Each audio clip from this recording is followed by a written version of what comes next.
Early प्रेग्नन्सीमध्ये bleeding होणे हे abnormal की नॉर्मल आहे? नमस्कार, मी डॉक्टर आदित्य कामाने, कन्सल्टंट रेडिओलॉजिस्ट आणि फिटल मेडिसिन एक्सपर्ट। तर अर्ली प्रेग्नन्सीमध्ये ब्लीडिंग होणे हे ॲबनॉर्मल आहे आणि या ब्लीडिंगची कारणे जाणून घेण्यासाठी आपल्याला सोनोग्राफी करणे आवश्यक आहे।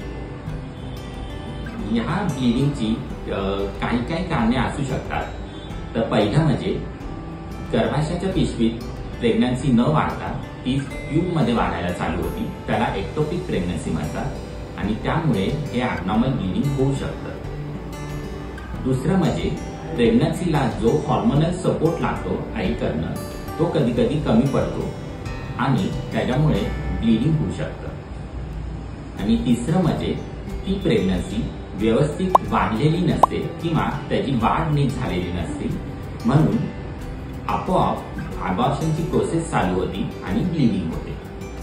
तर ही काही कारणे असतात, ती जाणून घेण्यासाठी आपल्याला सोनोग्राफी करणे आवश्यक आहे। थँक्यू।